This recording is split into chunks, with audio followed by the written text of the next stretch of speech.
at waring walang epekto sa kanya kung ituloy man ang investigasyon, habang si Senator Bato ay ayaw din daw ma-stress tatago kapag inaresto at hahayaan niyang hanapin siya ng mga ito sa Pilipinas. Kung naman si Anthony Taberna, ICC rejects PH appeal to stop drug Harlika Investment Fund. Pinirmahan na daw po lang isang ganap ng batas. Ang dami, ang gaganda ng ngiti. Senator Mark Villar Bachero sa House of Representatives. Nakita niyo po yung nasa kaliwa po naman si Pangulong Rodrigo Duterte, na napansin ni Bachero, Pangulong Duterte pag nagpupunta sa ibang bansa nakabarong-barong. Patuloy Bachero, ba't di pa natin umpisa bumate madaling araw sabi ni Bachero, kasama sa campaign team niyo to sa 2025. Senator Bato, yung Amerika mismo dinededman lang tong ICC. Sa inyo naman palagay, Pilipinas, paano to dapat i-handle ng government of the Republic of the Philippines? Pagpasok nga lang, parang may narin Secretary Boying Rimulya. Sa inyo po bang pagkakaalam, I'm sure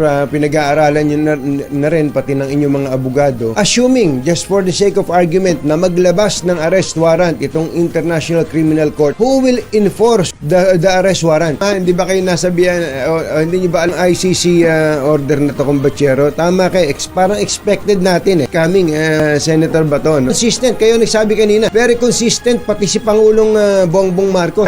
Hindi ka ba lalabas ng bansa? Baka pag lumabas ka naman ng bansa, halimbawa ay natuntong ka ng bigla kang damputin doon. Mr. Jelong Tang, Mr. Chijing Yam Yap Sihun, 6:24 ng umaga. Target ibalik ang 6,000 pisong fuel subsidy sa jeep at tricycle operator sa susunod na buwan. 103 milyong SIM card restado na bago ang deadline sa July 25. Ang babaeng natagpuan sa loob ng isang kahon sa Cebu City, kilala na. Ito po si Anthony Tam, presidente ng Pag-ibig na si Preside Acosta. Sa mga taga-Pag-ibig, Transportation, Franchising and Regulatory Board, LTFRB, ang pamimigay ng 6,000 fuel subsidy sa mga operator ng pampublikong sasakyan, kasama na ang tricycle operators sa susunod na buwan. Sinabi ni LTFRB Chairman Teofilo Guadis na ang nasabing one-time subsidy ay bilang tugon sa mga operator sa harap ng tumataas o tulong sa mga operator sa harap ng tumataas na gastusin sa operasyon ng mga pampaserong sasakyan dahil sa patuloy ng halaga ng presyo ng produktong petrolyo. Isang oras ngayon, Diyos maray na aga sa Indugabos, mga Bicolano, matana ka mo, gising na. Huwag nang mag-aksaya ng pera at panahon. Ito ang giit ni dating Presidential Spokesman Harry Roque sa pagbasura ng International Criminal Court sa apila ng Pilipinas na imbestigahan ang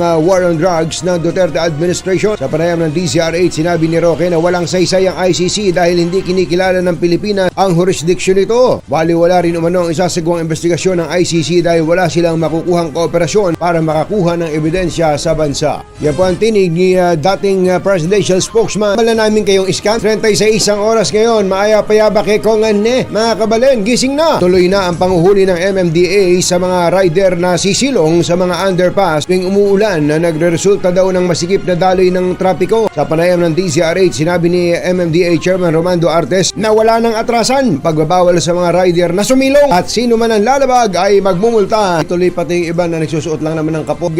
Susuot lang ng kapote, pero yung ibang walang kapote nagpapalipat. Paganda mo, Laundry Day Friday. Laundry Day Friday, all you need is Pride Washing Machine Detergent. Pala mula noon hanggang ngayon, dumating na sa LTO ang mahigit na 108,000 na plaka ng sasakyan. Ayon kay LTO OIC Hector Villacorta, asahang nasa 60,000 plaka ang darating kada linggo at unang batch pa lamang ng higit 16 million vehicle plates na i-deliver sa LTO sa susunod na 20 buwan. Nakalaga ng 3.8 billion ang proyekto at kontrata para sa produksyon ng mga bagong plaka. Mainit-init na balita, Bachero. Nagtalaga na ang Pangulong Bongbong Marcos ng bagong hepe ng LTO. Pero ng bagong hepe nasa natin, OIC lang. Itinalaga ng Pangulo ilang kapalit ni LTO Chief Jose Arturo M. Tugade, isang lumilingon sa pangalang Vigor Mendoza. LTO Chief, ito, andito na yung appointment papers niya, Bachero. At ito ay may pirma ng Pangulo Bongbong Marcos dated July 14. Attorney Vigor na rin to sa sektor ng natin yan. Naalala mo dati, party list representative. Po naman si Anthony. Kung gutom na kayo ay pumunta lamang. Mga nagme-message sa atin, hindi ko na po kayo masasagot lahat. Ang kanila lang naman ng message, pare-pareho. Happy birthday, Jerry Baha. Jerry Baha, happy birthday. Yung pong kwan, yung gaano katagal ang validity nitong card na to? Kailan makakagraduate doon? Pero ito po, just for emphasis, yung pong mga beneficiaries na ng 4P, meron pa po bang tsansa na makapasok dito sa food stamp? Hindi na. Kaya ako nabanggit yung 4Ps, kahapon lang po may kausap ako na ito diretsuhin ko na kumbachero. Sabi niya, yung kamag-anak ko dati na nakukuha kong kasambahay sa Bicol, ngayon ayaw nang magtrabaho. So nagpahanap niya ako, ayaw pa rin. Dahil na beneficiary na raw ng 4Ps, ayaw na magtrabaho. Yun ang nangyari mula sa 4Ps. Kayan mo lang para konsintihin, tamad mo siya. Kundi lalayan mo para siya makata at makapaghanap buhay. Secretary, ito may maganda yung tanong na to. Bagamat pilot pa lang yun dyan sa Maynila, paano daw po ba magpapa-accredit ang mga tindahan na inyong makakap... Yung Starbucks daw po ba tinda doon galing sa magsasaka natin. SWD na to. Di ba kinukwento sa atin ni Doc Helen Tan dati, kapag ka panahon ng kalamidad, nag-iintay ka pa ng dispatch, iikot pa ang ekonomiya. 8 minuto na makalipas ang 7 ng umaga. May pag-asa na para sa masa ang ating kasama sa hirap at ginhawa.